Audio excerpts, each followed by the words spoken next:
Sometimes the things we throw away are exactly what someone else needs most. In life, we've all felt overlooked, dismissed, or counted out when we still had so much to give. At a dusty livestock auction in Red Creek, Arizona, an old donkey named Jeremiah limped onto the auction block. He was scruffy and tired, and every rancher in the crowd laughed at the sight of him. The auctioneer couldn't get a single bid. But one cowboy named Sam Tucker saw something different. When Sam bid $2, the whole crowd called him a fool. They said he was wasting money on an animal that should be put out of its misery. But this rejected old donkey was about to change Sam's life forever and teach an entire town about seeing value where others see nothing. Could a $2 donkey really make a cowboy rich? Before we jump back in, tell us where you're tuning in from. And if this story touches you, make sure you're subscribed because tomorrow I've saved something extra special for you. The morning.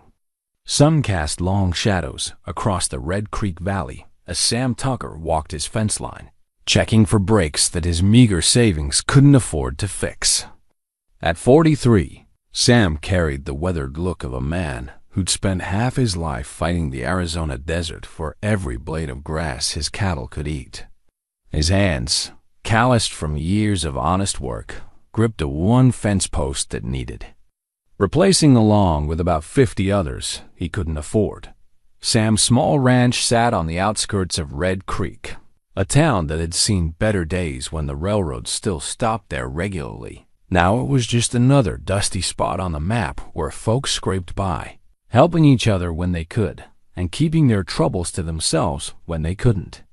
The Tucker place had been in his family for 3 generations, started by his grandfather who'd homesteaded here with nothing but determination and a strong back. The leather-bound Bible his father had given him sat on the kitchen table every morning, its pages yellowed with age and thumbed soft from daily reading.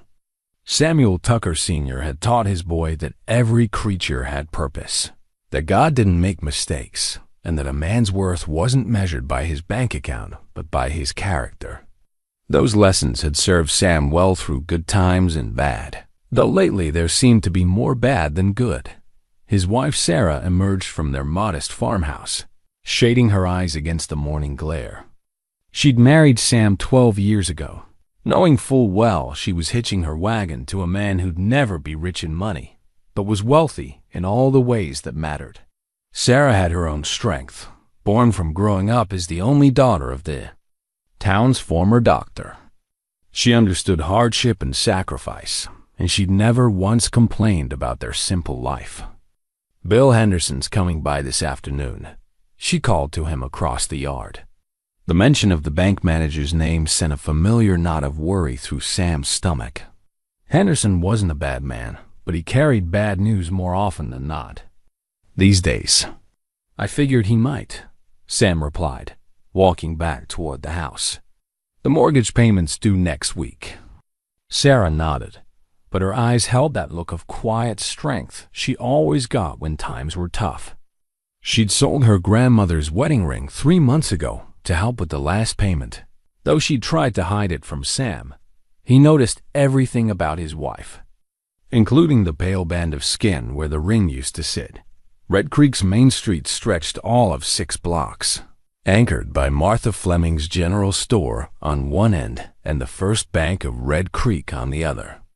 Martha had run that store for 27 years, taking it over when her husband passed. She knew every family story, every struggle, and every small victory. Her store served as the town's unofficial gathering place, where news traveled faster than wildfire and gossip was sorted from truth with the wisdom of experience. The monthly livestock auction brought the only real excitement Red Creek saw these days. Ranchers from 3 counties would gather at the stockyards behind Jameson's Feed and Supply, buying and selling cattle, horses, and whatever else folks needed to move. It was part business, part social event, and part entertainment for anyone looking to break the monotony of desert life. Sam had attended every auction for the past 5 years. Though he rarely bought anything, Mostly he went to see neighbors, check market prices, and dream about the day he might have enough cash to bid on quality stock. He'd learned to read the other bidders, to spot the serious buyers from the tire kickers, and to appreciate the rhythm of auctioneer Pete Martinez's rapid-fire chant. The stockyards themselves told stories of boom and bust, prosperity and struggle. Built during better times, they could handle twice the volume of livestock that came through nowadays. The wooden pens showed their age, and the auction block bore the scars of thousands of hooves and boots. It was a working man's cathedral, where value was determined not by fancy words but by cold, hard cash and practical need. Pete Martinez had been calling auctions longer than most folks could remember. His voice carried the authority of experience, and his eye missed nothing in the crowd. He could spot a reluctant bidder from 50 yards away and coax one more, raise out of someone who'd already spent more than they intended. But Pete was fair, and everyone knew it. He'd helped more than one struggling rancher get a fair price for stock they couldn't afford to keep. The Tuesday before the auction, Sam sat at his kitchen table with the monthly bill spread out before him like a poker hand he couldn't win. The numbers never seemed to add up right, no matter how many times he rearranged them. The ranch was barely breaking even, and that was in a good month. One major expense, a sick cow, a broken water pump, a truck repair, and they'd be behind. Again, you know what your daddy always said, Sarah reminded him, setting a cup of coffee at his elbow. The Lord provides, but sometimes he expects us to do the looking. Sam smiled at that. His father had been full of such sayings, little nuggets of wisdom wrapped in country common sense. The old man had seen his share of hard times and had always found a way through them with faith, work, and the occasional stroke of luck that he insisted wasn't luck at all. The day of the auction dawned clear and hot, with the kind of dry wind that made everything seem crisp and urgent. Sam finished his morning chores early, checked on his small herd of cattle, and cleaned up for the trip to town. He had exactly $37 in his wallet. Not enough to buy anything substantial, but enough to make him feel like a participant, rather than just a spectator. The stockyards buzzed with activity as trucks and trailers arrived from across the county. Cowboys in their best working clothes mingled with weekend ranchers wearing newer boots and cleaner hats. The serious buyers clustered near the auction ring, studying their catalogs and making notes about lot numbers and estimated values. Sam found his usual spot on the bleachers, third row back where he could see everything, but wasn't close enough to accidentally catch the auctioneer's eye. He'd learned that lesson years ago when an inadvertent wave had cost him $40 for a calf he couldn't afford and hadn't wanted. The auction moved with practiced efficiency through cattle, horses, and farm equipment. Sam watched the familiar dance of bidding, the subtle signals, the poker faces, and the occasional burst of competitive fever that drove prices higher than anyone expected. He recognized most of the buyers and could predict with fair accuracy who would bid on what. As the day wore on and the crowd thinned, Pete Martinez's voice began to show the strain of hours of auctioneering. The quality of livestock had declined as they worked through the catalog, moving from prime breeding stock to work animals to whatever odds and ends folks needed to move. That's when they brought out Jeremiah. The old donkey limped onto the auction block like he was apologizing for taking up everyone's time. His gray coat was patchy and dull, his ears drooped with age, and one of his back legs favored the others with each careful step. Someone in the crowd chuckled, then another, until a wave of laughter rippled through the remaining bidders. Pete. Martinez looked down at his notes, then up at the donkey, then back at his notes as if hoping they might have changed. "Well, folks," he said, with the tone of a man trying to make the best of a bad situation, "here we have lot number 47. One donkey, age. Well, let's just say he's got some experience under his belt." The laughter grew louder. Someone called out, What's the glue factory paying these days? Another voice shouted. I've seen livelier animals in a taxidermy shop. Even Pete couldn't suppress a grin as he looked out at the amused crowd. But Sam Tucker wasn't laughing. He was studying the old donkey's eyes, and what he saw there made him sit up straighter. There was intelligence in those dark brown depths, and something else, a patience that spoke of wisdom rather than resignation. The donkey might be old and worn, but he wasn't broken. There was still strength in that compact frame, still purpose, in the way he held his head despite the mockery surrounding him. Let's start the bidding at, let's say $5, Pete announced, though his tone suggested he wasn't optimistic about even that modest opening. Silence stretched across the stockyards like a held breath. The donkey stood perfectly still, as if he understood he was being judged and found wanting. A few more chuckles rippled through the crowd, but they sounded less amused now and more uncomfortable, like people who'd realized their joke wasn't as funny as they'd thought. How about $3? Pete tried, his voice carrying a note of genuine sympathy for the old animal. Come on, folks, he's got to be worth $3 to somebody. More silence. Sam felt something stirring in his chest, a familiar feeling he got when he saw something others had missed. It was the same instinct that had led him to buy his best bull calf from a rancher who thought the animal was too small. The same feeling that had guided him to Sarah when other men had dismissed her as too independent and strong-willed. $2, Pete called out, his voice now carrying more plea than professional enthusiasm. Surely someone can find $2 worth of use for this old fellow. Sam's hand went up before he'd consciously decided to bid. The movement was as natural and inevitable as drawing breath. Around him, heads turned in surprise, and the laughter that had been dying out suddenly roared back to life. Sam Tucker's finally lost his mind, someone called out. Throwing good money after bad. $2 for $2 worth, another voice added. That's about right. But Sam kept his eyes on the donkey, and for just a moment, he could have sworn the old animal looked directly at him with something that might have been gratitude or recognition. Sold to Sam Tucker for $2, Pete announced, bringing his gavel down with a sharp crack that seemed to punctuate not just the sale, but something larger and more significant than anyone in the crowd yet understood. The $2 bill. Sam Tucker, pulled from his worn leather wallet, had been folded and unfolded so many times that the corners had gone soft and the ink had faded to a gentle gray-green. His grandfather had given it to him 20 years ago, claiming it was lucky money that should only be spent on something truly worthwhile.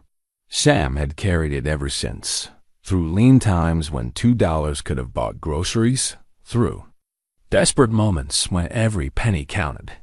Now, as he handed it to Pete Martinez's assistant, he wondered if an old donkey qualified as worthwhile, or if he'd finally cracked under the weight of too many worries and too little sleep. The laughter that followed him out of the auction ring felt like a physical thing, pressing against his back as he walked toward the holding pens. Voices carried on the hot afternoon air, each comment sharper than the last. Sam's finally bought himself a pet for the retirement home. $2 for 20 years of regret. That donkey's gonna eat more than he's worth in a week.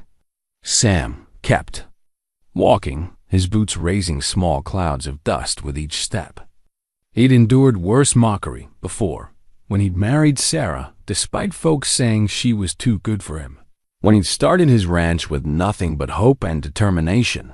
When he'd stood by his principles, even when it cost him business.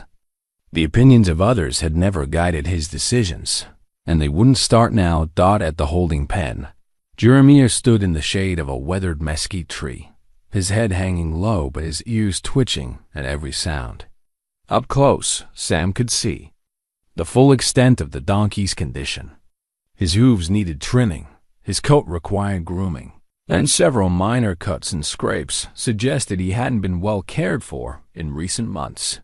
But his eyes remained bright, and when Sam approached the fence, Jeremiah raised his head with unmistakable dignity. "Well, old fellow," Sam said quietly, leaning against the fence rail. "Looks like we're stuck with each other." The donkey took a cautious step forward, then another, until he stood close enough for Sam to reach through the fence and touch his muzzle. The skin was soft and warm, and when Jeremiah didn't pull away, Sam felt the first stirring of real connection. Loading Jeremiah into his trailer took patience and gentle coaxing. The donkey clearly hadn't been handled much lately, but he wasn't mean or difficult, just careful, as if he'd learned to be wary of human intentions. Sam talked to him throughout the process, the same low, steady voice he used with skittish cattle or nervous horses. By the time they were ready to leave, Jeremiah had relaxed enough to accept a handful of oats from Sam's palm. The drive home felt longer than usual, partly because Sam kept checking his rearview mirror to see how his new companion was handling the trailer, and partly because he was dreading the conversation that awaited him. Sarah had been supportive when he'd left for the auction, but she'd assumed he was going to look, not buy. Explaining a $2 donkey purchase to a woman who balanced their books down to the penny would require all the diplomatic skills he possessed. Sarah was waiting in the yard when he pulled up, her hands on her hips in that universal pose that meant a wife had questions and expected answers. She watched in silence as Sam backed the trailer to the small corral behind their barn, her expression unreadable, but her posture suggesting she was reserving judgment. "So," she said as Sam climbed down from the truck, "I take it the auction was ... productive?" "I bought us some help," Sam replied, trying to sound more confident than he felt. "Name's Jeremiah. He's got experience." "Experience doing what, exactly?" Sarah asked, but her tone had softened. She'd learned to trust her husband's instincts over the years, even when they didn't make immediate sense. "I'm not entirely sure yet," Sam admitted. "But there's something about him, Sarah. Something the others missed." When they unloaded Jeremiah into the corral, Sarah's practical eye took inventory of their new addition with the thoroughness of a woman accustomed to making every dollar count. She noted the donkey's age, his condition, his obvious need for care, and the additional expense he represented. But she also saw the way he held himself, the intelligence in his gaze, and most importantly, the way her husband looked at the animal with the same quiet confidence he'd shown when he'd proposed. To her, with nothing to offer but love and possibility. "Wow," she said finally, "I suppose we'll need to fix up that old lean-to-shelter. And he'll need proper feed, not just pasture grass." Sam felt his shoulders relax for the first time since making the bid. Sarah's practical acceptance meant more to him than any amount of cheering from the auction crowd would have.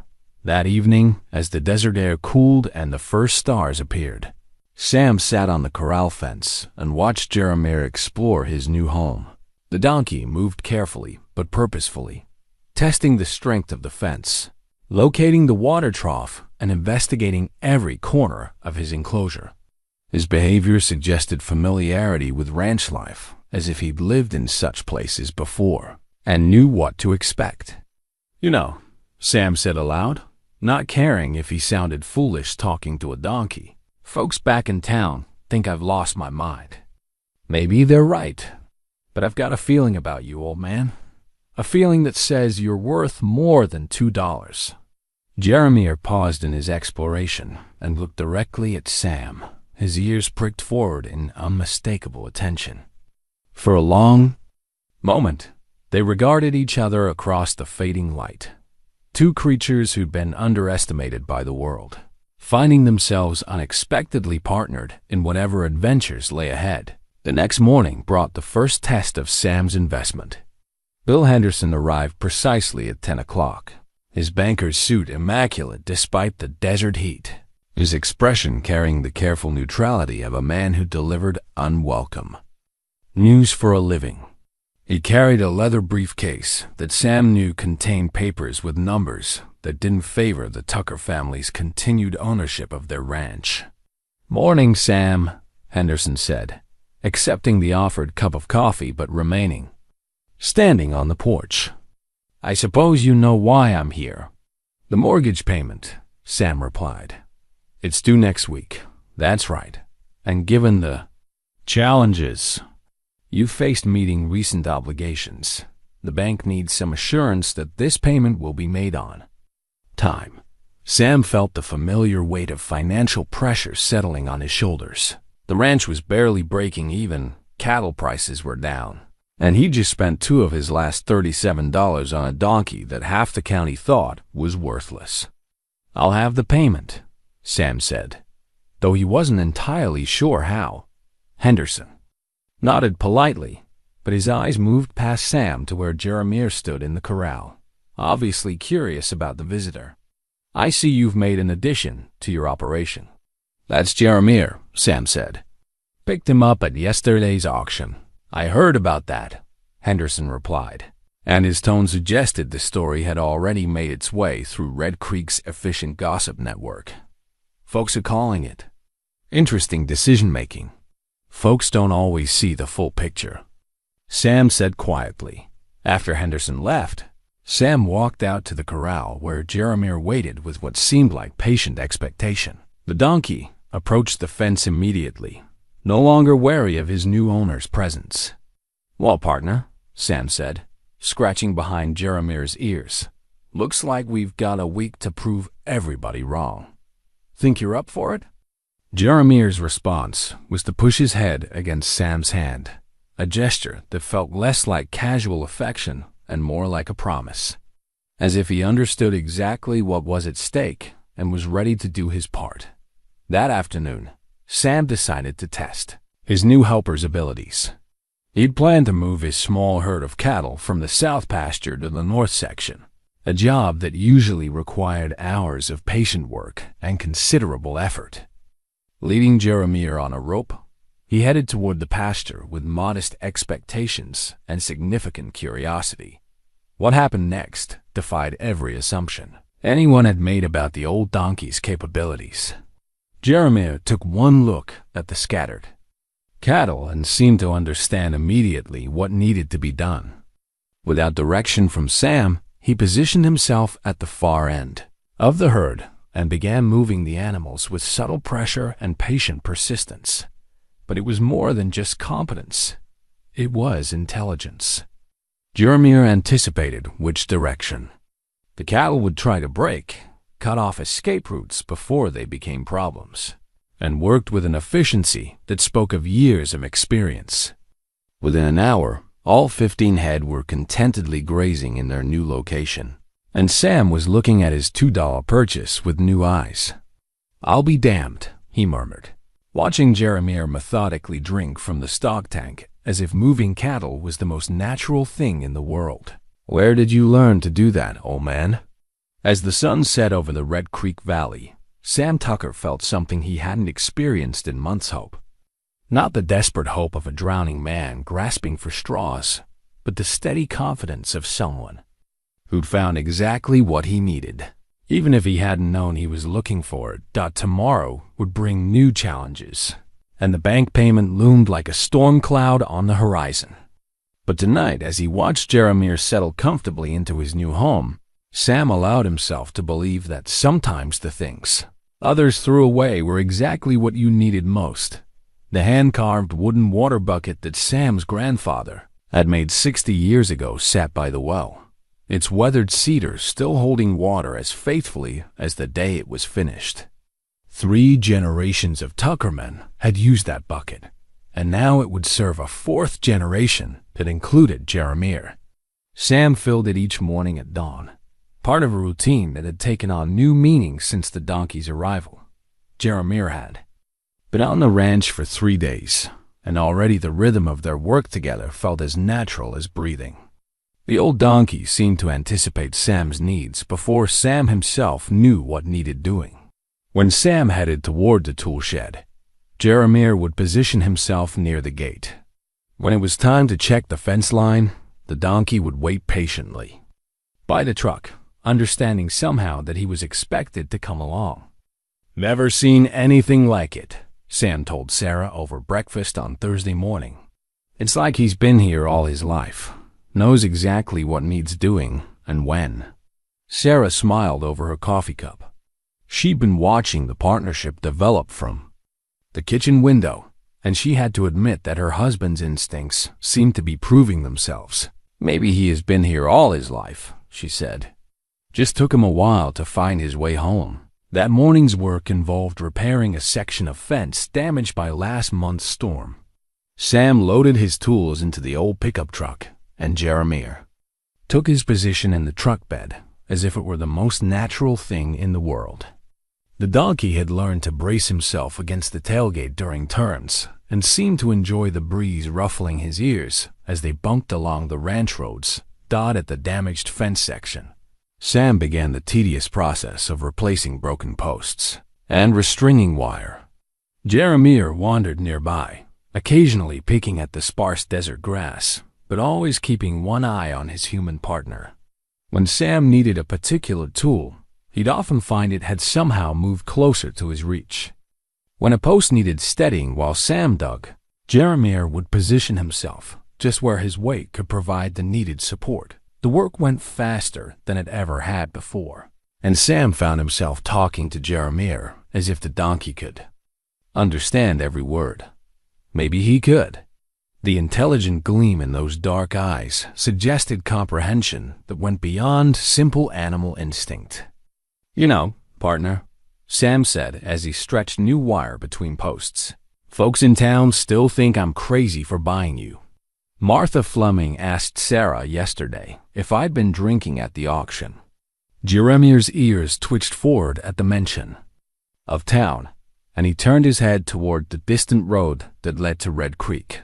For a moment, his expression seemed almost wistful, as if he had memories of that place that went deeper than his brief appearance on the auction block by noon.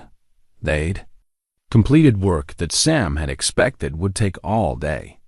As they loaded tools back into the truck, Sam noticed Jeremiah staring intently toward the canyon country that bordered the ranch to the east. The donkey's posture had changed, becoming alert and purposeful in a way that Sam hadn't seen before. "What? Is it, old man?" Sam asked, following Jeremiah's gaze toward the rugged landscape of red rock and scattered junipers. "Something interesting out there?" Instead of answering, which would have been expecting a lot, even from Jeremiah the donkey, began walking purposefully toward the canyon area. He paused after a few steps and looked back at Sam as if inviting him to follow.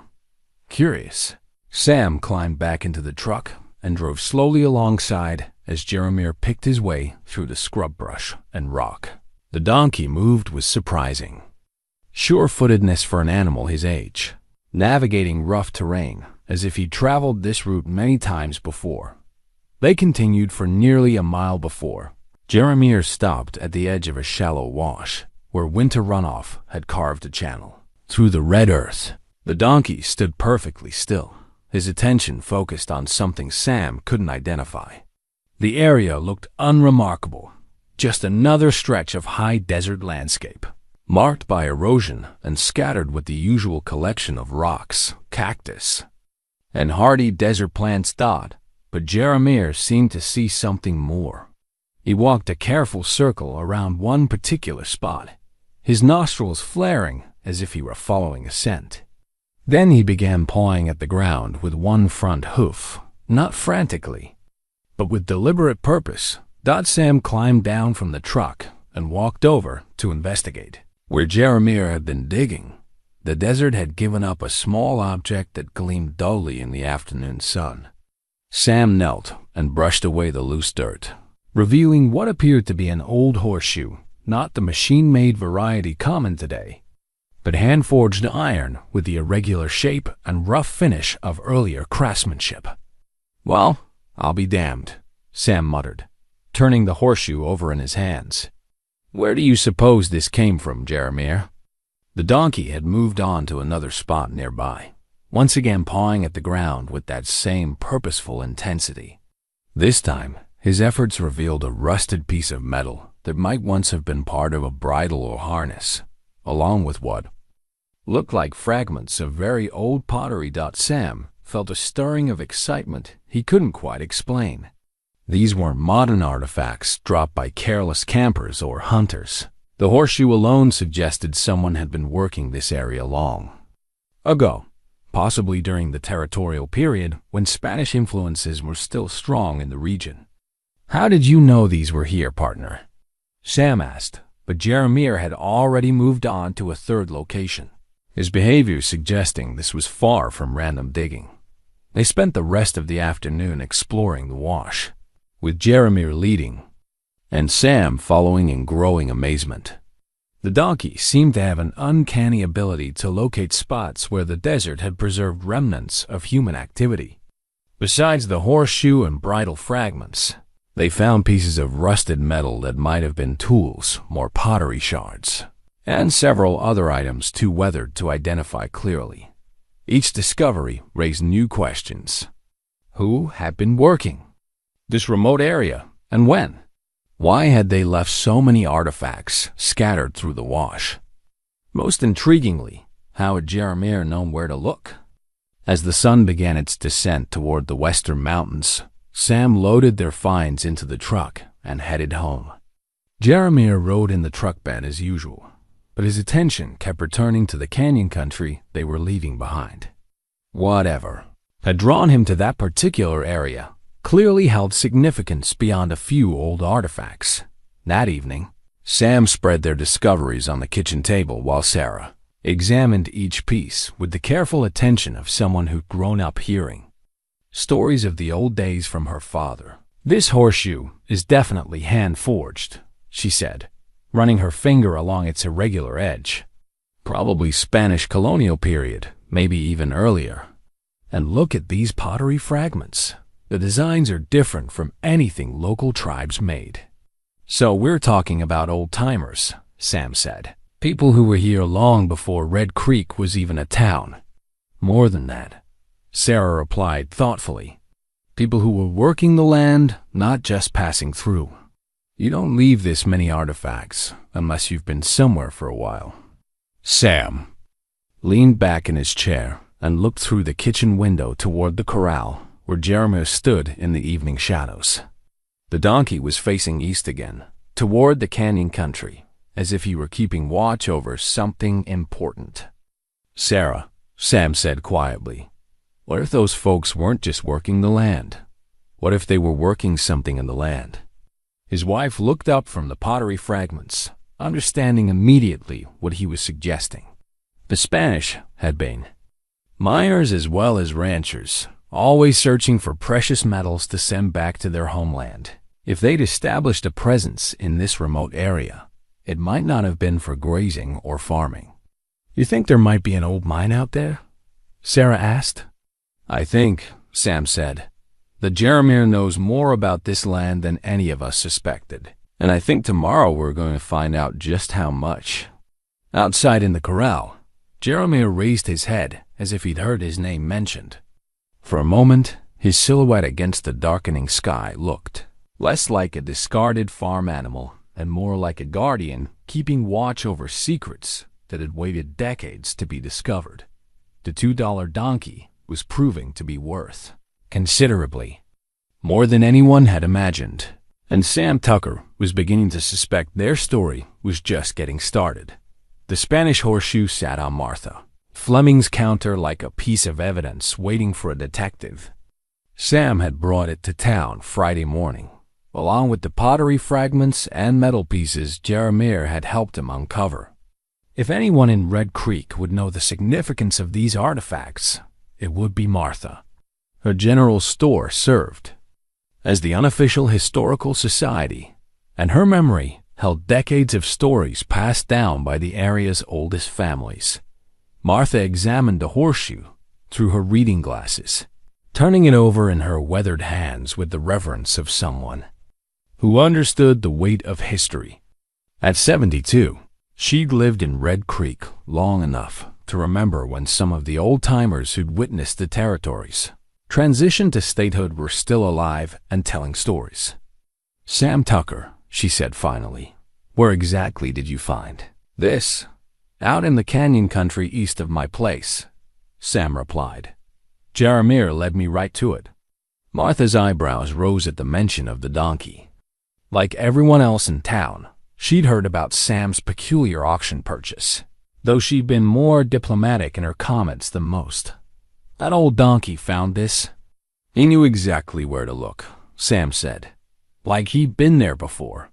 Martha set the horseshoe down carefully and disappeared into the back room of her store. Sam could hear her moving boxes and muttering to herself as she searched for something. When she returned, she carried a cardboard carton filled with old papers, photographs, and documents. "My late husband was something of a local historian," she explained, setting the box on the counter. "He collected stories and documents about the early days, back when this was all territorial land. I've been meaning to donate these to the state Historical Society, but they keep getting pushed to the back burner." She pulled out a folder filled with photocopied documents and began sorting through them. There were Spanish mining operations all through this region in the 1800s, she continued. Most people don't realize how extensive they were because the mines were abandoned when the Spanish pulled out, and later settlers didn't always find them again. Sam felt his pulse quicken. Mining operations? Silver, mostly. The Spanish were always looking for silver. Martha pulled out a hand-drawn map that looked like it had been copied from something much older. "This is a territorial survey map from 1874. See these marks here? They indicate known mine sites, though most of them were already abandoned by then." Sam studied the map, trying to orient himself to landmarks he recognized. The Red Creek Valley was clearly marked, along with the mountain ranges and major geographical features. And there, in the canyon country east of where his ranch now sat, were several small symbols that Martha identified as mine markers. "The legend says these Spanish operations were quite productive for a while," Martha continued, "but they were also secretive. The Spanish didn't want to advertise their mineral wealth, so they kept their mining locations closely guarded secrets." "What happened to them?" Sam asked. "Same thing that happened to a lot of Spanish enterprises in this region: political changes, conflicts with local tribes, economics that didn't make sense anymore. Most operations just shut down and walked away, leaving everything behind." Martha pulled out another document. This one, a photocopied page from what appeared to be a territorial government report. This mentions a particularly productive silver mine in the Red Creek area that employed a substantial workforce and produced significant quantities of ore for nearly 15 years before being abandoned in 1847. Sam felt something cold settle in his stomach, not fear, but the kind of excitement that comes with the recognition of genuine opportunity. 15 years is a long time to be working one location. Long enough to establish quite an operation, Martha agreed. The report mentioned support facilities, worker housing, even livestock. Livestock? Mules and donkeys, mostly. Essential for moving ore and supplies in mountainous terrain. Martha looked at Sam with new interest. "You know, there are stories about animals that lived at these old mine sites developing almost supernatural knowledge of the area. Horses and mules that could find their way through canyon systems in complete darkness. Donkeys that could locate water sources that had been forgotten for decades." The implications hit Sam like a physical blow. He thought about Jeremiah's uncanny knowledge of the canyon terrain, his ability to locate artifacts buried in the desert, his purposeful behavior when exploring the wash. What if the old donkey hadn't just wandered into the Red Creek area? What if he'd been born there, lived there, worked there? "Martha," Sam said carefully, "how long do donkeys typically live?" "Oh, quite a long time if they're well cared for. 30 years, sometimes more." She paused, understanding dawning in her eyes. "Sam, You're not thinking that old donkey of yours. I'm thinking a lot of things, Sam replied. None of them making much sense yet, but all of them pointing in the same direction. Martha pulled out a magnifying glass and examined the horseshoe again, paying particular attention to its size and shape. You know, this shoe is smaller than what you typically see on a horse, more like what you'd use on a mule or donkey. Sam felt the pieces of a puzzle clicking together in his mind, even though he couldn't see the complete picture yet. Martha, could I borrow this map and these documents? I'd like to study them more carefully. Of course, but Sam, Martha's voice carried a note of caution. Even if there were mines out there once, that doesn't mean there's anything left to find. These operations were abandoned more than a century ago. Maybe, Sam said, carefully folding the map. But abandoned doesn't necessarily mean empty. The drive back to the ranch felt different now. Charged with possibility and weighted with questions, Sam wasn't sure he was ready to answer. The familiar landscape looked the same, but his understanding of it had shifted. Every ridge and canyon might hold secrets. Every wash might conceal evidence of activities that predated the town. The railroad, everything he'd thought of as the beginning of. Local history. Sarah was waiting in the yard when he pulled up, her expression expectant. She'd learned to read her husband's moods, and something in his posture told her the trip to Martha's store had been more than routine. What did you find out? She asked as Sam climbed down from the truck. Maybe nothing, Sam replied. Maybe everything. He spread Martha's documents on the kitchen table and explained what he'd learned about Spanish mining operations in the area. Sarah studied the old map with the same careful attention she gave to their monthly bills, tracing routes and noting landmarks with her finger. If this is accurate, she said finally, there could be several old mine sites within a few miles of here. That's what I'm thinking. And I'm also thinking that Jeremiah might know where they are. They looked through the kitchen window toward the corral, where Jeremiah stood in the afternoon shade. The donkey was facing east again, toward the canyon country, his attention focused on something beyond their sight. Sam, Sarah said quietly, what if you're right? What if he really did come from one of those old mines? What would that mean? I don't know yet, Sam admitted. But I think we're about to find out. That afternoon, Sam saddled his horse and led Jeremiah back toward the canyon area where they'd made their first discoveries. This time, he brought a camera, a notebook, and a small shovel, along with the old map Martha had loaned him. Jeremiah moved through the terrain with even more purpose than before, as if their previous exploration had reawakened something in his memory. He led Sam along a route that seemed random but felt deliberate, winding through washes and around rock formations with the confidence of someone following a familiar path. They traveled deeper into the canyon system than Sam had ever ventured before, through narrow passages between towering red rock walls and across meadows hidden in the folds of the desert landscape. The silence was profound, broken only by the sound of their movement and the occasional call of a canyon wren echoing off the stone walls. After nearly 2 hours, Jeremiah stopped at the mouth of a side canyon Sam hadn't noticed on previous trips. The entrance was partially concealed by fallen rocks and overgrown with desert scrub, but there was definitely a passage leading deeper into the rock formation. Sam dismounted and approached the opening cautiously. The air flowing from the canyon mouth felt cooler than the surrounding desert, suggesting the passage extended well into the rock.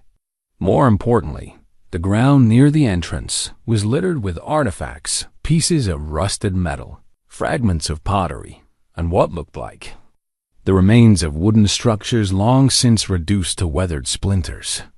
My God, Jeremiah, Sam whispered. You found it, didn't you? You found one of the old mines.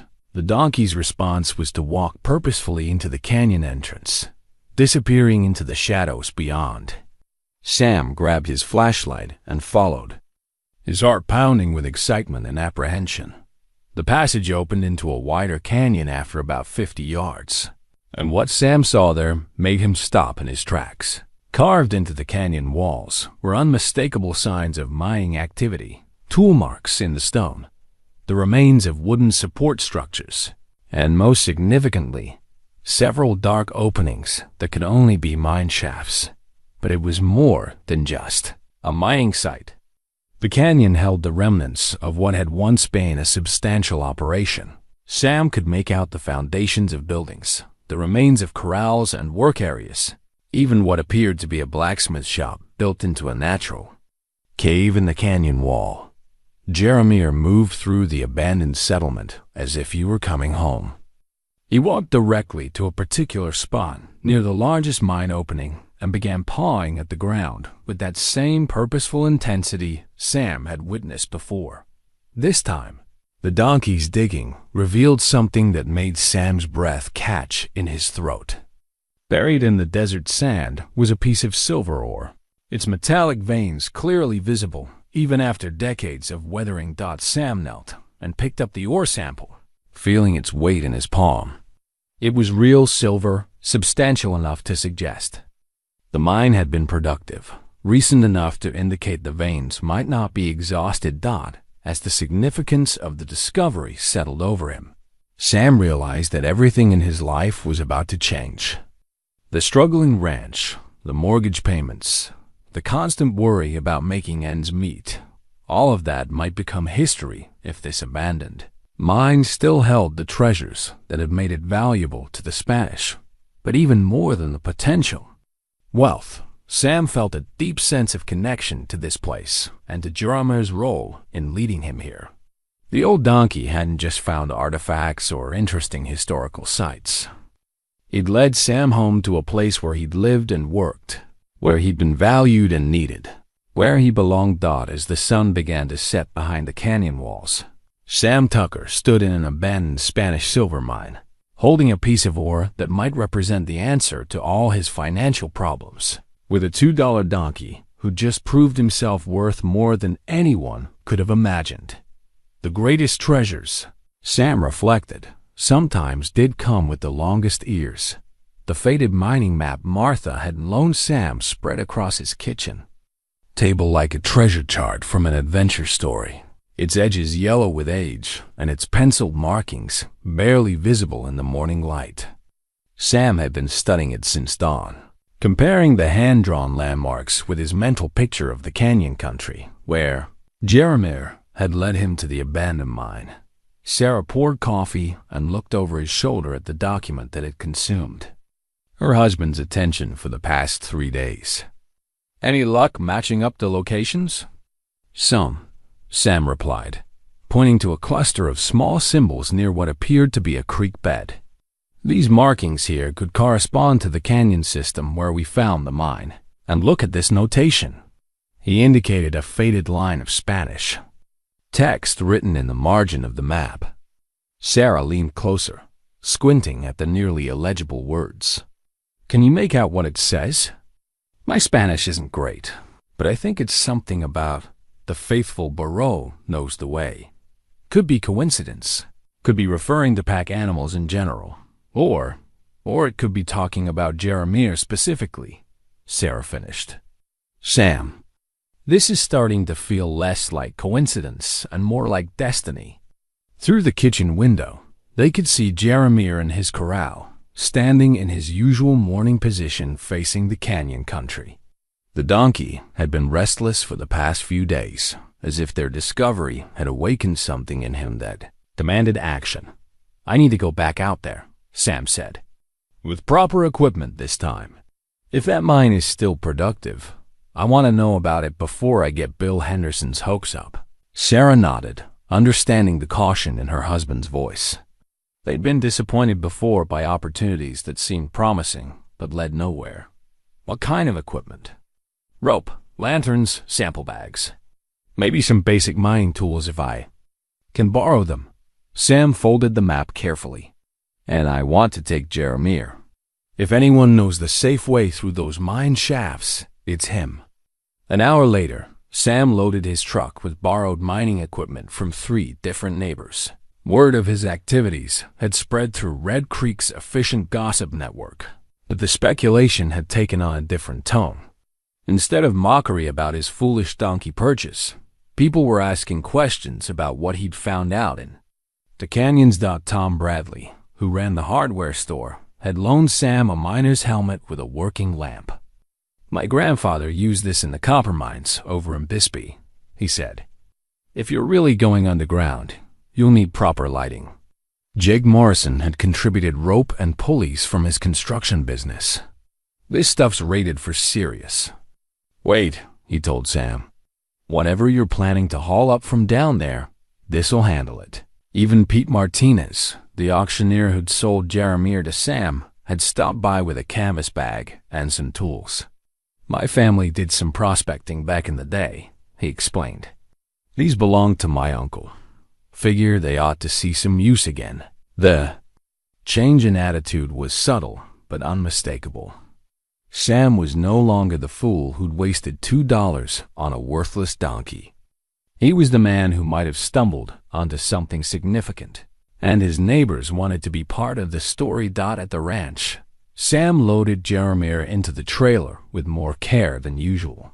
The donkey's cooperation suggested he understood. They were returning to the mine site, and his eagerness was almost palpable. As they drove toward the canyon country, Sam found himself talking to his passenger through the trailer's front window. "Well, partner, today we find out if you've led me to the real thing or just another dry hole. Either way, I want you to know, I don't regret that $2 bid. You've already given me more than my money's worth in surprises." The drive to the canyon entrance took 40 minutes over increasingly rough terrain. Sam had blazed a basic trail on previous trips, but the route still required careful navigation around boulders and through washes that could trap an unwary vehicle. At the canyon mouth, Sam unloaded his equipment and let Jeremiah out of the trailer. The donkey immediately began moving toward the mine site, but this time his behavior was different. Instead of the casual exploration of previous visits, Jeremiah moved with urgent purpose, as if something had changed in their absence. Following the donkey deeper into the canyon, Sam noticed things he'd missed before. The remains of old structures were more extensive than he'd initially realized. What he'd taken for random rock piles were actually the foundations of buildings. The blacksmith cave held the remnants of a forge and anvil. Most significantly, there were signs that the mine had been worked more recently than the 1840s abandonment, date suggested by Martha's documents. Jeremiah led him to the largest mine opening and stopped. His attention focused on the dark passage that led into the rock. Sam strapped on Tom Bradley's mining helmet, checked his equipment, and prepared to enter the mine that might change his life forever. The passage sloped downward at a gentle angle, the walls showing clear evidence of hand excavation. The air was cool and dry, with no sign of the dangerous gases that could accumulate in old mines. Most importantly, the tunnel showed signs of recent activity, footprints in the dust. Marks where someone had scraped samples from the walls, evidence that he wasn't the first person to explore this site in recent years. 50 feet into the tunnel, Sam's headlamp illuminated something that made him stop short. Cut into the rock wall was a wooden sign. Its paint faded, but still legible. Santa Elena Mine, Est, 1834. Productive to 1898. 1898, Sam whispered to himself. Not 1847. This mine was worked for more than 60 years. The tunnel branched ahead, with passages leading in 3 different directions. Sam chose the center route, which showed the most recent signs of foot traffic. The passage opened into a natural chamber where his headlamp revealed the full scope of the mining operation. The chamber was extensive, with multiple tunnel openings radiating in all directions. The walls glittered with veins of silver ore that had been partially worked but not exhausted. Most remarkably, the chamber contained equipment that suggested mining activity had continued well into the 20th century. Metal ore carts, modern drilling equipment, and electric cables that had been strung along the tunnel walls. Sam examined the silver veins more closely, using his pocket knife to scrape samples from the wall. The ore was rich, with silver content that appeared substantial even to his untrained eye. More importantly, the veins extended deep into the rock, suggesting reserves that could support significant mining operations. As he collected samples and made notes, Sam heard a sound that made him freeze, the distant echo of hoofbeats in the tunnel system. For a moment, he worried that Jeremiah had followed him into the mine, but the sound was too heavy, too numerous to be one donkey. Moving cautiously toward the sound, Sam discovered another chamber that took his breath away. It was a natural stable, carved from the living rock, with stalls and water troughs that had been maintained in working condition. And occupying those stalls were 3 donkeys and 2 mules, all in excellent condition, all clearly well cared for. But most amazing of all was Jeremiah, standing in the center of the stable as if he belonged there, being nuzzled and welcomed by the other animals like a long-lost family member. Returning home. An elderly voice spoke from the shadows behind Sam, causing him to spin around in surprise. I wondered when someone would finally follow old Jeremiah back home. Standing in the tunnel entrance was a man Sam had never seen before. Weathered, white-haired, wearing clothes that suggested he'd been living rough for years. But his eyes were sharp and intelligent, and his posture suggested strength despite his apparent age. "Name's Carlos Mendoza," the stranger said. "I reckon it's time I told someone the real story of the Santa Elena mine." Sam stared at the old man, his mind racing with questions. "You've been working this mine?" "Working it, protecting it, keeping it ready." Carlos stepped into the chamber, and the animals moved toward him with obvious affection. "Been waiting 20 years for Jeremiah to bring the right person back here." 20 years? Carlos nodded toward Jeremiah, who stood calmly among his companions, as if the reunion was exactly what he'd been planning all along. "That old donkey's got a job, too. And he's not the kind to quit until it's finished.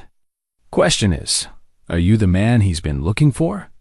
As Sam Tucker stood in an underground stable filled with livestock he didn't know existed, listening to a man who'd been living in a supposedly abandoned mine for 2 decades, he realized that his $2 donkey purchase had led him into a story far more complex and valuable than he'd ever imagined. The real treasure, it seemed, wasn't just silver ore buried in the rock. It was the loyalty and purpose of an old donkey who'd never forgotten where he belonged or what he was meant to do. The piece of silver ore Carlos Mendoza placed in Sam's palm caught the light from the mining helmet and threw back a gleam that spoke of genuine wealth. It was larger than the sample Sam had found earlier, heavier, with veins of pure silver running through the rock like metallic rivers frozen in stone. This came from the main vein, about 200 feet deeper in the tunnel system, Carlos explained, settling onto a wooden crate that served as a chair in the underground stable. "Been taking samples for 20 years, keeping track of the ore quality and quantity. Never sold any of it. Just wanted to know what we were sitting on." Sam examined the ore sample with growing amazement.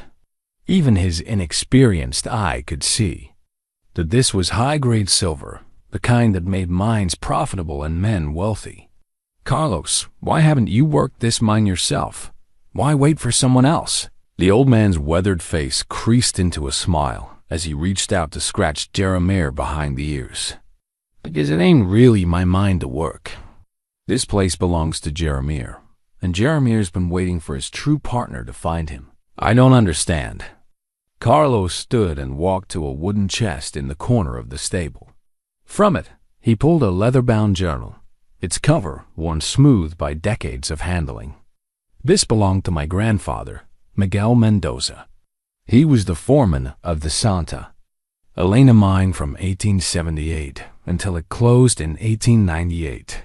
He opened the journal to a page marked with a faded ribbon, revealing handwritten entries in Spanish. Miguel wrote about a young donkey that came to the mine as a colt back in 1885. Called him Al. Feel the faithful one. That donkey worked these tunnels for 15 years. Knew every passage, every vein, every safe route through the mountain. Sam looked at Jeremiah, who stood quietly among the other animals, his dark eyes reflecting the lamplight with unmistakable intelligence. "You're saying that's the same donkey?" "I'm saying," Carlos replied carefully, "that some animals live longer than others, especially when they've got work to finish. And I'm saying that old Jeremiah there has been trying to get back to this mine for more years than most folks would believe." Carlos turned to another page in the journal, this one containing a detailed map of the tunnel system drawn in Miguel's careful hand. The mine closed when silver prices dropped and the easy ore played out. But Miguel's notes indicate they barely scratched the main vein. "There's enough silver in this mountain to make several men wealthy, if it's worked proper and respectful." Respectful? This ain't just a hole in the ground, Sam. This is a living place with its own spirit, its own way of doing things. The Spanish understood that. They worked with the mountain, not against it. That's why their mines lasted so long and produced so well. Carlos closed the journal and looked directly at Sam. "My grandfather left instructions that if the mine ever reopened, it should be by someone the mountain chose, someone Jeremiah trusted. I've been the caretaker, keeping the tunnels safe, maintaining the equipment, waiting for the right person." Sam felt the weight of responsibility settling on his shoulders like a physical thing. "What makes you think I'm the right person?" "Because Jeremiah chose you," Carlos said simply. "At that auction, he could have gone to anyone for $2. But he waited for you because he recognized something in you that the others missed." The implications of what Carlos was suggesting began to dawn on Sam. This wasn't just about finding an abandoned mine or striking it rich on silver ore. This was about accepting stewardship of something that had been carefully preserved and protected, something that came with obligations as well as opportunities. "Carlos," Sam said slowly, "what exactly are you proposing?" The old man smiled and gestured toward the tunnel entrances that led deeper into the mountain. "I'm proposing we become partners. You've got the legal right to work this land, the reputation, in town to make things official, and most importantly, the trust of Elfield there. I've got 20 years of experience with this mine, knowledge of where the best ore lies, and a crew of animals that know every inch of these tunnels." "A crew?" Carlos whistled softly, and the donkeys and mules in the stable moved toward him with obvious discipline. "Meet the Santa Elena mining crew. These animals were born in this mountain, raised in these tunnels. They can haul ore, carry supplies, and navigate passages that would challenge experienced miners. They've been waiting as long as Jeremiah has for the mine to reopen." Sam looked around the stable with new understanding. This wasn't just a refuge for abandoned animals. It was a functioning operation, maintained and ready for production. The water troughs were clean, the feed bins were full, and the animals themselves were in excellent condition. "You've been caring for all of them this whole time?" "Someone had to," Carlos replied. "The mountain provides what we need water from. Underground springs, shelter in the tunnels, even some grass in the hidden meadows back in the canyon system. We've been a family, waiting for the day we could do what we were meant to do." Carlos led Sam to the mouth of the main tunnel, where a fresh breeze carried the scent of deep earth and metallic ore. The silver vein runs for nearly a mile through the mountain. Sam, Miguel's journal indicates they'd only worked about a third of it when the mine closed. The rest has been waiting all this time. How much silver are we talking about? Enough to pay off your ranch, set you and Sarah up comfortable for life, and probably leave something substantial for your children if you have them. Carlos paused, studying Sam's expression. "But it's not just about the money. This mine has a purpose, a reason for being.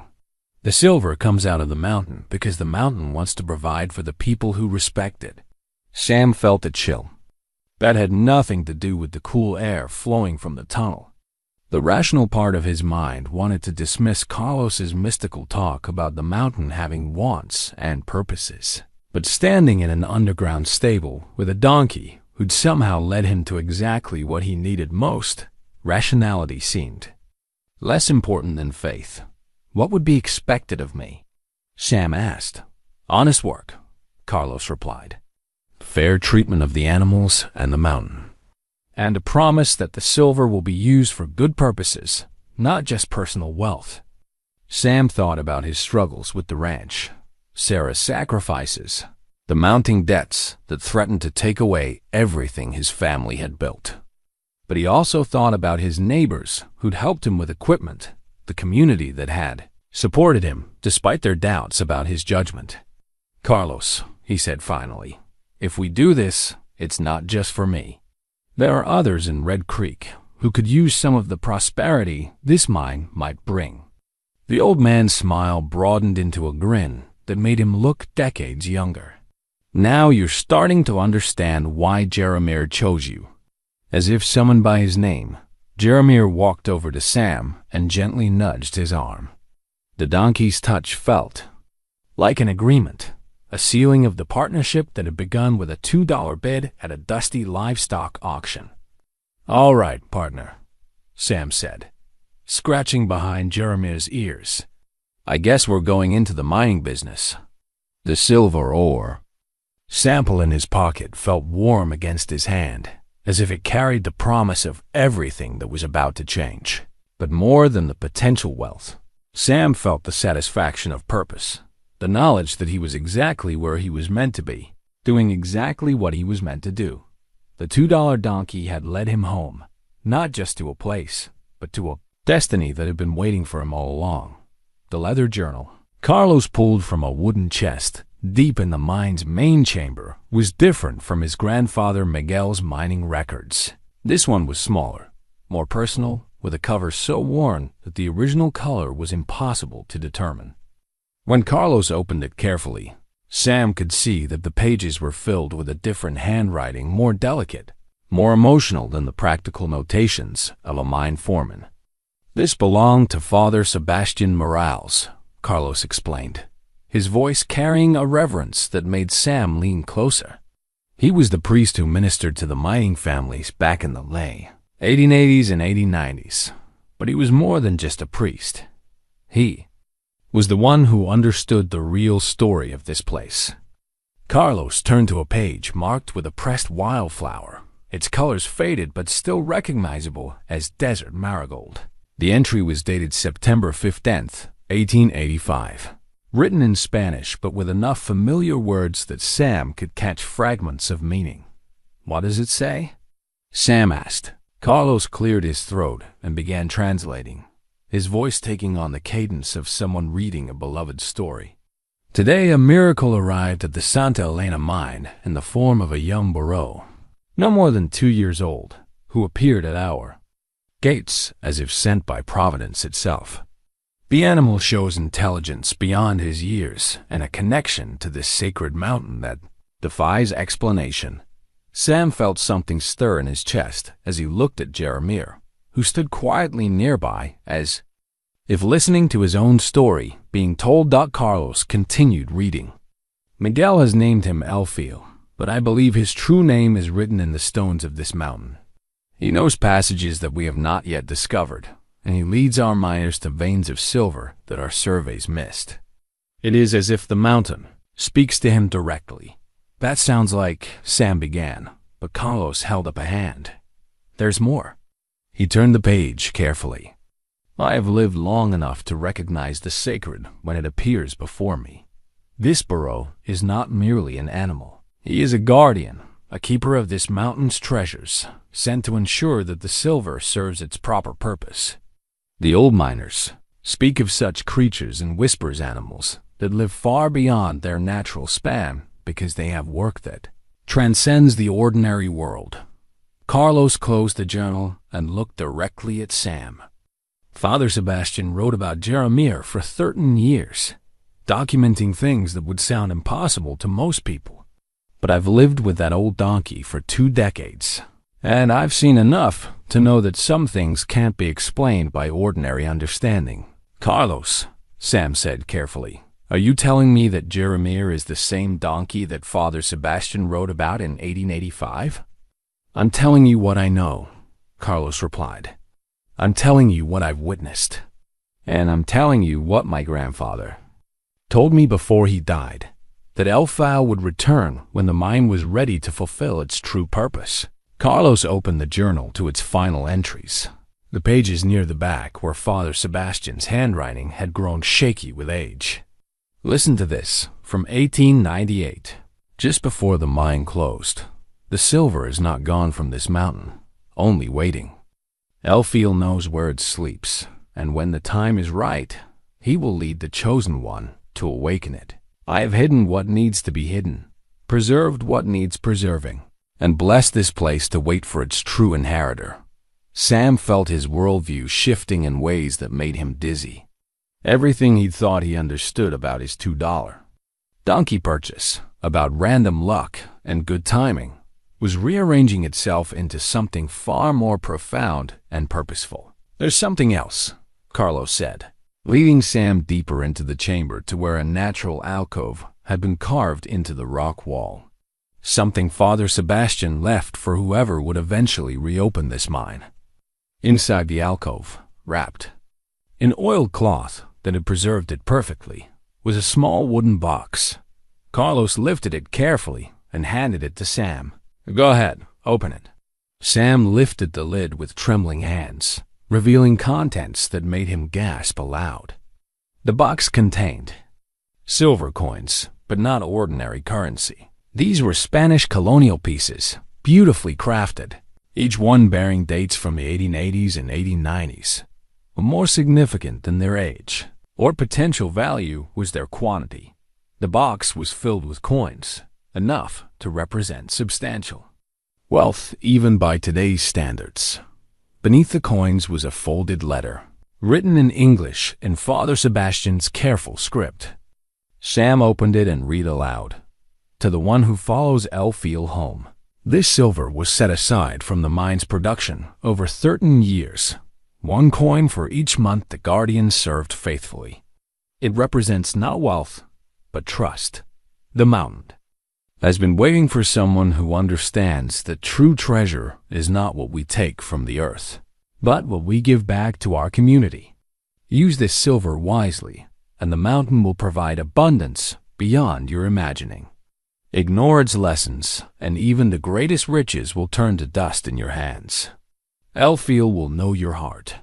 Trust his judgment, for he has waited longer than any of us can comprehend.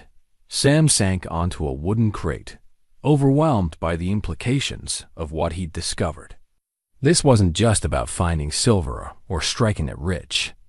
This was about accepting responsibility for something sacred, something that came with moral obligations as weighty as its financial potential. Carlos, he said quietly, how long have you known about all this? Since I was 12 years old, Carlos replied. My grandfather brought me here when he was dying, showed me the journal, introduced me to Jeremiah, and made me promise to be the caretaker until the right person appeared. And you've been here ever since? Not continuously. I've had a life outside this mountain family, work, responsibilities. But I've always come back, always checked on the mine, always made sure Jeremiah and his companions were cared for. Carlos smiled. 20 years ago, I realized my caretaking was almost finished. Jeremiah was getting restless, looking toward the valley more often, as if he sensed his true partner was finally approaching. Sam looked at Jeremiah, who had moved closer during their conversation and now stood within arm's reach, his dark eyes reflecting the lamplight with unmistakable intelligence and something that looked remarkably like affection. So when I bid on him at the auction, you weren't buying a donkey, Carlos finished. You were accepting a calling. Jeremiah didn't need rescuing. He needed a partner worthy of the treasure he's been guarding. the weight of silver coins in. The wooden box felt like the weight of destiny in Sam's hands. He thought about his struggling ranch, his mounting debts, his wife's quiet sacrifices. But he also thought about Father Sebastian's warning, about the difference between taking from the earth and giving back to the community. "Carlos," Sam said finally, "if we do this right, if we honor what Father Sebastian intended, how much silver are we really talking about?" The old man's smile carried decades of patient waiting. "Enough to change Red Creek forever, Sam. Enough to make sure no family in that valley ever goes without the basics they need. Enough to build schools, repair churches, and create opportunities that will last for generations. And if we do it wrong," Carlos shrugged, "then it's just a hole in the ground with some shiny rocks in it. The mountain has a way of protecting itself from those who would abuse its gifts."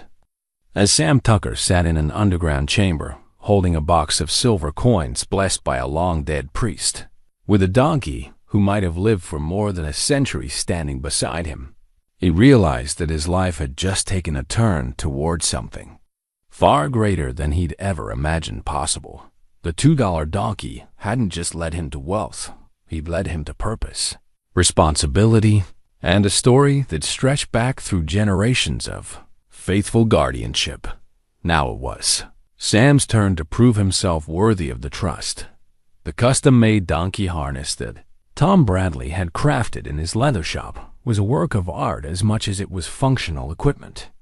Made from the finest cowhide and brass fittings, it bore Jeremiah's name tooled into the leather, along with decorations that honored both the donkey's service and the Santa Elena mine's heritage.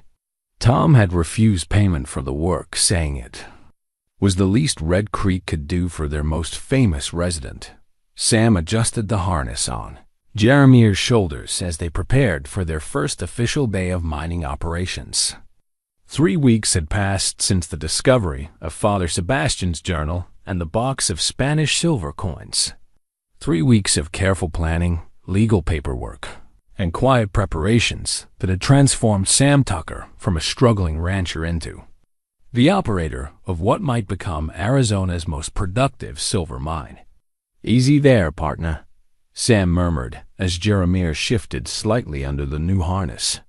"I know it feels different from the old rope rigging, but Tom made this special for you.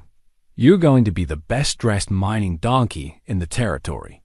The donkey's response was a gentle nudge against Sam's shoulder, a gesture that had become their standard greeting. In the weeks since their partnership had begun, Sam had learned to read Jeremiah's moods and signals with an accuracy that amazed even Carlos. The old caretaker often joked that Sam and Jeremiah communicated better than most married couples. Behind them, the Santa Elena mine hummed with activity for the first time in over a century. Carlos had spent the previous week updating the mining equipment, installing modern safety features, and mapping the most promising silver veins. The other donkeys and mules had been fitted with similar harnesses, each one crafted by Tom Bradley with the same attention to detail and respect for their service. Sarah emerged from the mine, officer restore building that had once housed the Spanish foreman, carrying a clipboard and wearing the satisfied expression of a woman who just balanced books that showed substantial profits rather than mounting debts. The transformation in the Tucker family's financial situation had been dramatic and swift. The Spanish silver coins from Father Sebastian's box had provided immediate relief from their debts, while the mine's first silver ore samples had attracted serious interest from buyers in Phoenix and Tucson. The assay reports came back from Phoenix, Sarah announced, her voice carrying barely contained excitement. "The silver content is even higher than Carlos estimated. At current market prices, we're looking at ore worth $1,200 per ton." Sam felt his knees go weak. $1,200 per ton? "And that's from the preliminary samples," Sarah continued. "Carlos thinks the deeper veins will show even higher concentrations." Carlos emerged from the main tunnel, his clothes dusty from a morning spent marking ore deposits. At 68, He moved with renewed energy, as if the reopening of the mine had given him a purpose that transcended his years. "The mountain's been generous with us, Sam. More generous than I dared hope." "How much ore are we talking about?" Sam asked. "Conservative estimate?" 5,000 tons of workable ore in the main vein alone," Carlos replied. "Could be twice that when we fully explore the secondary passages." Sam did the mathematics in his head and felt dizzy at the result. Even at conservative estimates, they were sitting on millions of dollars worth of silver. More money than existed in the entire Red Creek Valley, more than he dreamed of in his most optimistic moments. But with the wealth came responsibility that weighed heavier than the silver itself. Father Sebastian's letter had been clear about the obligations that came with the mine's treasures. The silver wasn't just meant to enrich its operators. It was meant to benefit the entire community. "Carlos," Sam said carefully, "we need to talk about how we're going to handle this.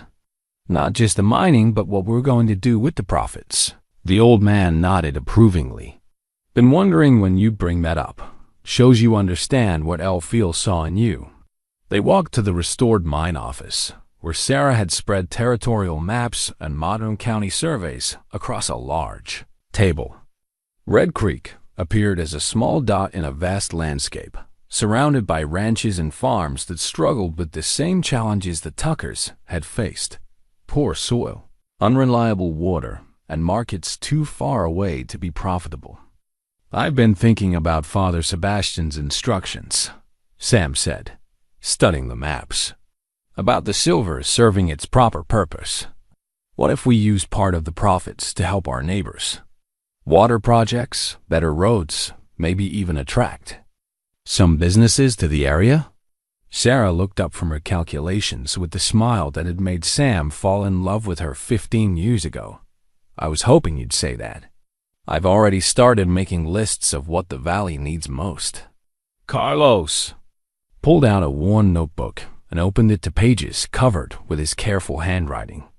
"I've been keeping track of ideas for 20 years, thinking about what this mine could do for the community when it finally reopened. Water wells for the ranches that need them. Scholarships for young people who want to go to college, maybe. Even a medical clinic so folks don't have to drive 2 hours to see a doctor." The scope of their potential impact was overwhelming. Sam thought about Bill Henderson at the bank, who'd been nothing but professional despite the Tuckers' financial struggles. About Martha Fleming, who'd helped with historical research and never charged for her time.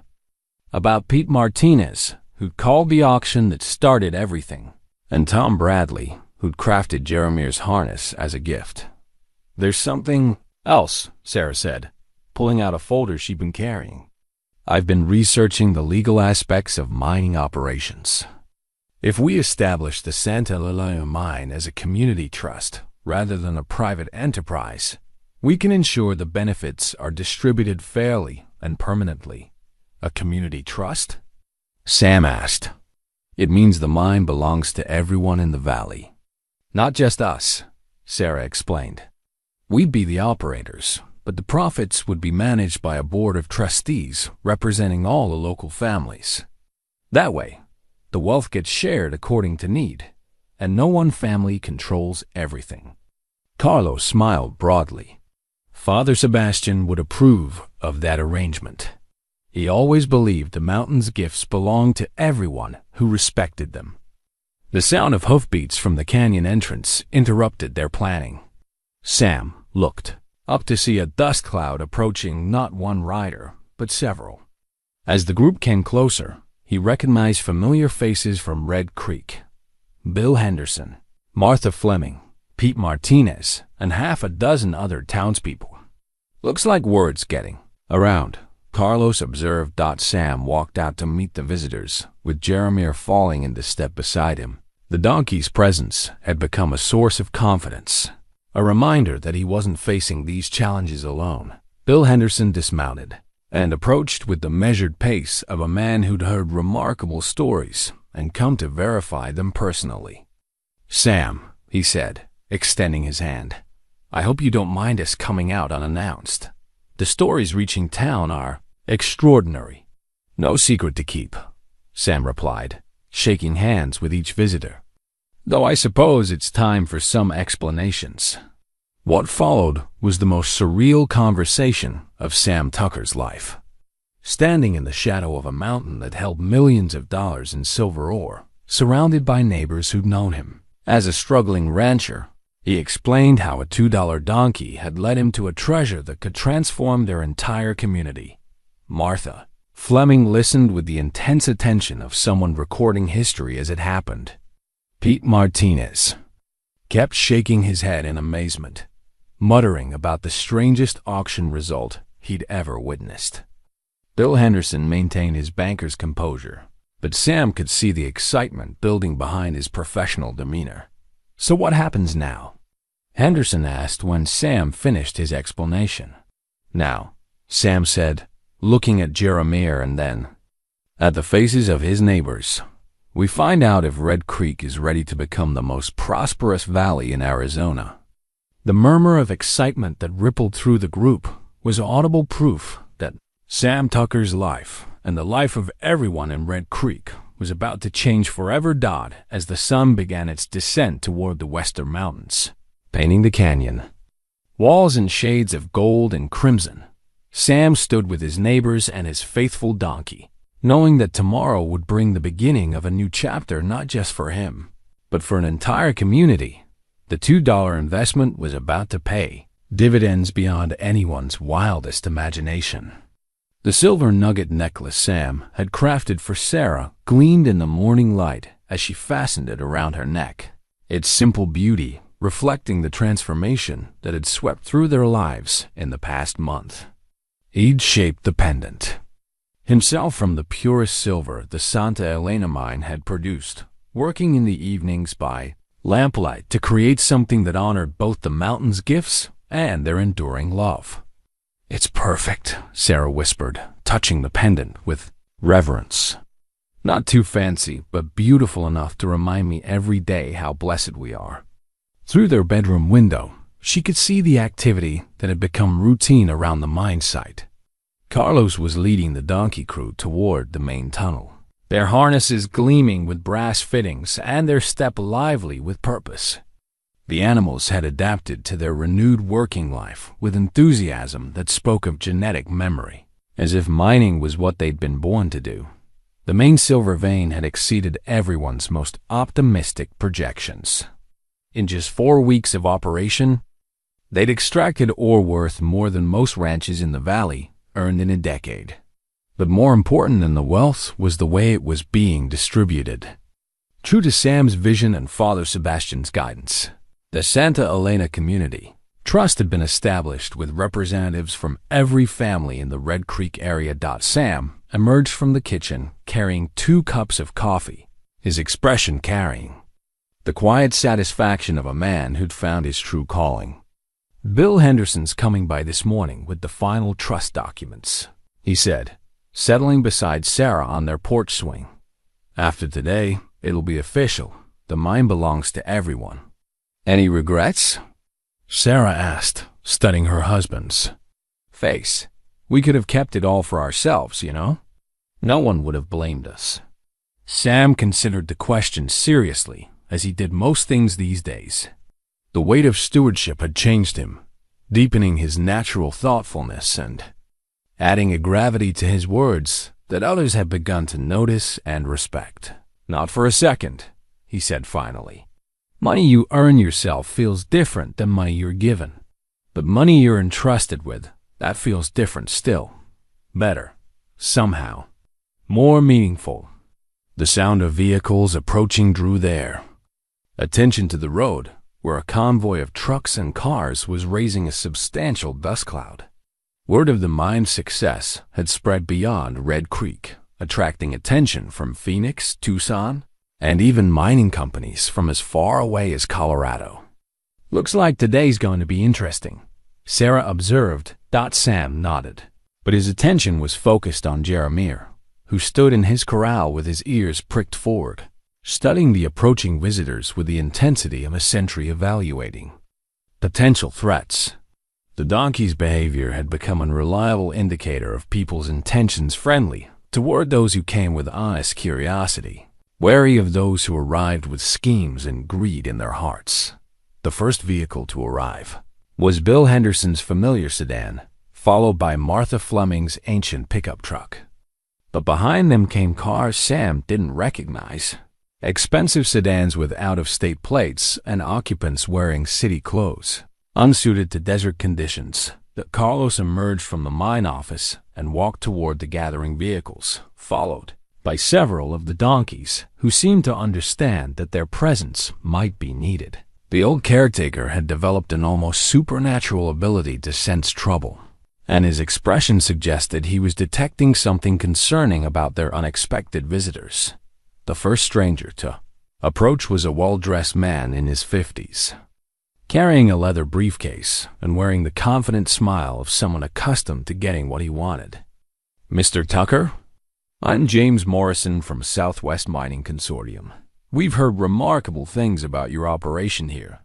Sam accepted the offered handshake but didn't invite Morrison closer to the mine entrance. Something in the man's manner reminded him of the slick cattle buyers who occasionally passed through Red Creek, full of smooth talk and promises that rarely benefited the sellers. "Always happy to meet folks interested in mining," Sam replied carefully. "Though I should mention that the Santa Elena mine operates as a community trust. Any business discussions would need to involve our board of trustees." Morrison's smile tightened slightly. Of course. Though in our experience, community operations often benefit from professional management. We've successfully acquired and modernized dozens of small mining operations throughout the Southwest. Acquired? Martha Fleming's voice carried a sharp edge as she joined the conversation. "Mr. Morrison, I hope you understand that the Santa Elena mine is not for sale at any price. Everything's for sale at the right price, ma'am." Morrison replied with the patronizing tone of a man who'd never been told no by people he considered his social inferiors. "We're prepared to make an offer that would set everyone in this valley up for life." Carlos stepped forward, and the donkeys flanked him like an honor guard. "Mr. Morrison, I think you misunderstand the situation here. This mine doesn't operate according to the usual business principles. It operates according to much older principles that can't be bought or sold." Morrison looked around the group with barely concealed frustration. He'd clearly expected to find simple country people overwhelmed by sudden wealth and eager to cash out to the first sophisticated buyer who appeared. Instead, he was facing a united community that seemed immune to his usual persuasion techniques. "Gentlemen, ladies," Morrison said, his tone becoming more aggressive, "you're sitting on millions of dollars in assets. Surely you can see the wisdom of partnering with experienced professionals who can maximize your return on investment." "Our return on investment is just fine," Sam said quietly. "We're not looking for partners, and we're not looking to maximize anything except the benefit to our community." Morrison's facade of friendliness disappeared entirely. "Mr. Tucker, I don't think you understand the complexities of modern mining operations. Without proper corporate structure and professional management, small operations like this inevitably fail. We're offering you a chance to avoid that failure. And I'm telling you," Sam replied, his voice carrying the authority he'd developed over weeks of making decisions that affected dozens of families, "that we appreciate your interest, but the Santa Elena mine is not available for purchase, partnership, or any other arrangement you might have in mind." The confrontation that had been building beneath polite words finally surfaced when Morrison made the mistake of stepping toward Jeremiah's corral with the obvious intention of examining the mining equipment stored nearby. Jeremiah's reaction was immediate and unmistakable. The old donkey moved to block Morrison's path, his ears flattened and his posture radiating warning. Behind him, the other donkeys and mules arranged themselves in a line, creating a barrier between the stranger and the mine entrance. "Your animals seem poorly trained," Morrison observed with obvious disdain. My animals, Carlos said with quiet pride, are excellent judges of character. The insult was clear, and Morrison's response revealed the true nature beneath his polished exterior. This is a ridiculous situation. You people have no idea what you're dealing with. Mining operations require capital, expertise, and connections. You simply don't possess. Within a year, you'll be broke and begging for help. Bill Henderson, who'd been quietly observing the exchange, stepped forward with the documents that would formalize the community trust. Mr. Morrison, I think it's time for you and your associates to leave. These people have made their position clear. As the unwelcome visitors departed with obvious anger and muttered threats about missed opportunities and foolish decisions, Sam felt a deep sense of satisfaction. The first test of their resolve had been passed successfully, but more than that, he realized that somewhere in the past month, he'd stopped being a struggling rancher who'd gotten lucky. He'd become the guardian of something precious, the steward of a treasure that belonged not to him, but to everyone who understood its true value. The silver nugget around Sarah's neck caught the sunlight as she took his hand, and Sam Tucker knew that whatever challenges lay ahead, he was exactly where he was meant to be. The bronze plaque mounted beside the Santa Elena mine entrance bore words that Carlos had labored over for weeks, wanting to honor both the mountain's gifts and the faithful service of those who protected them. Cast in Phoenix and installed, with ceremony befitting its significance, the plaque read, "In memory of Father Sebastian Morales, Miguel Mendoza, and Elfield guardians of the mountain's treasures. May all who enter here remember that the greatest riches are those we share." Sam ran his fingers over the raised letters, feeling the weight of history and responsibility they represented. 6 weeks had passed since the mine's official reopening, and the transformation of Red Creek had exceeded everyone's expectations. Wells had been drilled for struggling ranches.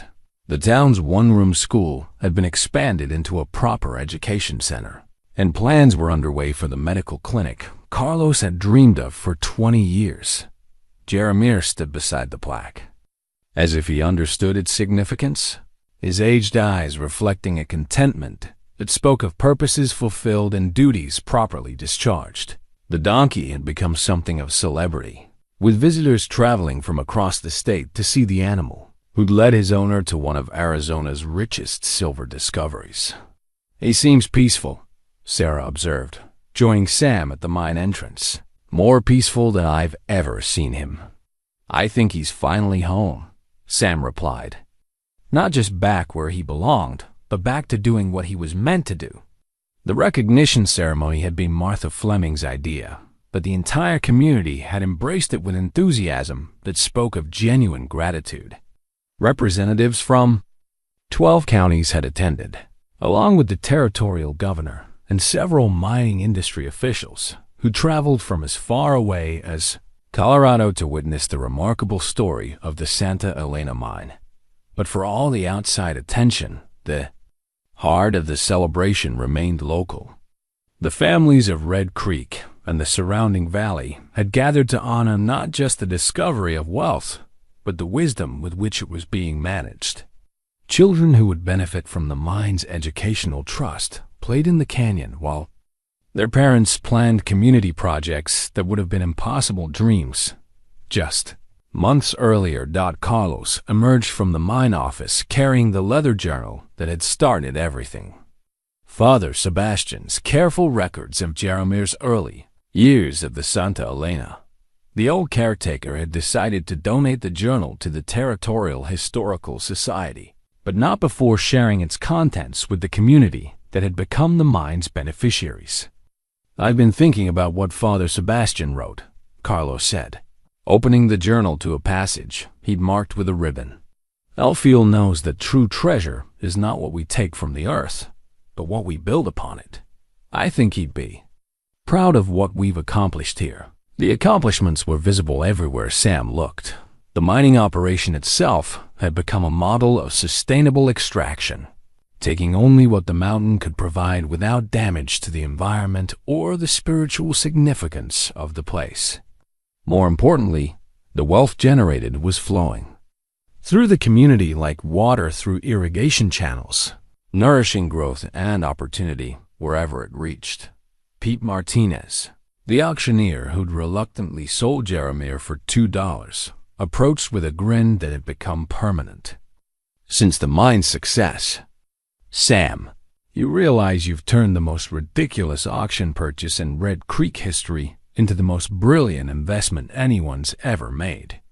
Wasn't an investment, Sam corrected gently. Was an act of faith. Faith in something I couldn't see, but somehow knew was there. The crowd that had gathered for the recognition ceremony included faces from Sam's entire journey, neighbors who doubted his sanity at the auction, business owners who'd extended credit when times were hard, and community members who'd embraced the mine's community trust model with enthusiasm that surprised even its creators. Bill Henderson stepped forward with documents that represented the culmination of weeks of legal work. The Santa Elena Community Trust was now officially established, with provisions ensuring that the mine's benefits would extend through generations. Education funds, infrastructure improvements, medical care, and economic development all supported by silver that had waited in the mountain for more than a century. Sam, Henderson said formally, on behalf of the Red Creek Valley Community Trust, I present you with the deed establishing the Santa Elena mine as a permanent community asset. Your stewardship has exceeded everyone's expectations.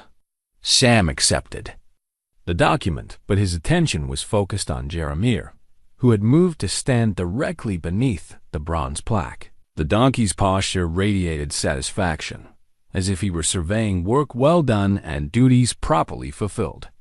The real credit belongs to him, Sam said, gesturing toward Jeremiah.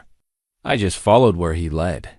As the formal ceremony concluded, and the crowd began to disperse into smaller groups discussing future projects and possibilities, Sam found himself alone with Jeremiah at the mine entrance. The donkey had remained motionless beside the plaque, as if standing guard over the promises it represented. Well, partner, Sam said quietly, we did it. Everything Father Sebastian hoped for, everything Carlos worked toward, everything the mountain was waiting to provide. You brought us all home. Jeremiah turned his head toward Sam with an expression that seemed almost human in its intelligence and gratitude. For a moment, the years seemed to fall away from the old donkey's face, revealing the young animal who'd first arrived at the Santa Elena mine more than a century ago, ready to serve and protect and wait for as long as necessary. Then, with a gentleness that spoke of deep contentment, Jeremiah lowered his head and rested it against Sam's shoulder. The gesture felt like a blessing, a transfer of guardianship from one faithful servant to another. As the sun set behind the canyon walls, painting the desert in shades of gold and crimson, Sam Tucker stood with his arm around the donkey who'd waited lifetimes for this moment. The Santa Elena mine hummed with quiet activity. The community trust ensured prosperity for generations. And the greatest treasure of all, the knowledge that some forms of wealth can't be measured in dollars filled. Sam's heart with a richness no silver vein could match. The $2 donkey had led them all to exactly where they needed to be. And his work was finally completely done. The new auction block that Red Creek erected in the center of town bore a bronze inscription that transformed the symbol of judgment into one of hope. Let all who gather here remember that every creature has value, and the greatest treasures often come with the humblest appearance. 5 years had passed since Sam Tucker's impulsive $2 bid, and the weathered wooden platform had been replaced with something that honored both the town's history and its transformed future. Sam stood before the gleaming new auction block on a crisp October morning, his hand resting on Jeremiah's neck as they watched the weekly livestock auction proceed with a prosperity, an optimism that would have been unimaginable in the old days. The Santa Elena mine had continued to produce beyond everyone's expectations. Its silver funding not just Red Creek's growth, but serving as a model for community-based resource management. That attracted attention from across the nation. Pete Martinez, still calling auctions despite his advanced age, had developed a tradition of beginning each sale with the same words. Remember, folks, you never know when $2 might change your life forever. The phrase had become Red Creek's unofficial motto, appearing on signs, business cards, and the letterhead of the Santa Elena Community Trust. The trust itself had grown into something Father Sebastian could never have envisioned, but would certainly have approved. What had begun as a mining operation had evolved into a comprehensive community development organization. The trust funded education from kindergarten through college, maintained the region's only medical clinic, and supported small businesses. With low-interest loans that had transformed Red Creek from a struggling desert town into a thriving center of sustainable prosperity. Martha Fleming, now in her late 70s but still sharp as desert sunlight, had established the Red Creek Historical Society in the back room of her general store. The Spanish horseshoe that had started Sam's investigation sat in a place of honor, along with Father Sebastian's journal and photographs documenting the mine's remarkable story. Visitors came from around the world to learn about the donkey who'd led his owner to fortune and the community that had chosen stewardship over greed. Quite a journey from that day you bid on him, Martha said, joining Sam beside the auction block. Though I suspect you knew even then that something special was happening. Sam smiled, remembering the mixture of instinct and desperation that had guided his hand up that day. I knew he was worth more than $2. I just never imagined how much more. Jeremiah had aged gracefully in the 5 years since the mine's reopening, his coat now completely gray and his step measured by the wisdom of years. But his eyes remained bright with intelligence, and his role as the unofficial mascot of Red Creek's transformation had given him a dignity that transcended his humble origins. The donkey spent his days in comfortable retirement, though he still insisted on making weekly inspections of the mine with Carlos, who at 73 remained the operation's spiritual guardian as much as its practical supervisor. The two of them would disappear into the mountain for hours, checking on the silver veins and the underground stable where Jeremiah's companions continued their work with the same dedication their ancestor had shown. Sarah emerged from the trust office across the street, carrying the monthly reports that showed the mine's continued productivity and the community's expanding prosperity. As the trust's administrator, she developed into a formidable manager of resources and people, ensuring that the Santa Elena's wealth reached every corner of the valley while maintaining the principles Father Sebastian had established. The Phoenix investors are here again, she announced with the weary tone of someone who'd fielded such inquiries monthly for 5 years. Same offer as always, different company name. Sam shook his head in amazement. Despite repeated explanations that the mine was not for sale at any price, corporate representatives continued to arrive with increasingly elaborate proposals for purchase, partnership, or modernization of the operation. Each delegation left, frustrated by the community's unwillingness to prioritize profit over principle. "What did you tell them this time?" Sam asked. "Same thing I always tell them," Sarah replied with satisfaction. "That they're welcome to visit, learn about our model, and apply our principles to their own operations. But the Santa Elena mine belongs to the people of Red Creek Valley, and that's never going to change." The afternoon auction proceeded with the kind of energy that came from buyers who had money to spend and sellers who didn't need to sacrifice quality stock to pay bills. The Santa Elena Trust's agricultural loans had allowed local ranchers to improve their herds, upgrade their equipment, and expand their operations without the crushing debt that had once defined rural life in the region. When the day's final lot was sold, Pete Martinez laid down his gavel and approached the small group gathered around Jeremiah. At 85, the auctioneer moved slowly but maintained the sharp eye and quick wit that had made him a legend in livestock circles throughout the Southwest. "You know," Pete said, scratching behind Jeremiah's ears with the familiarity of an old friend, "I've called thousands of auctions in my life, sold everything from prize bulls to worthless nags. But I've never made a sale that meant more than this old fellow here." Sam nodded, understanding the weight behind Pete's words. The $2 transaction had become more than a purchase. It had become the foundation story of an entire community's transformation, proof that value wasn't always apparent to the casual observer.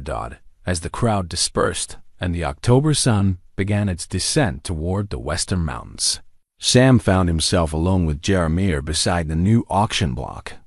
The donkey stood quietly, his attention focused on the canyon country that had been his true home for longer than anyone could comprehend.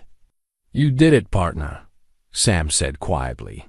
"Everything you were meant to do, everything you waited so long to accomplish. Father Sebastian would be proud. Carlos is proud.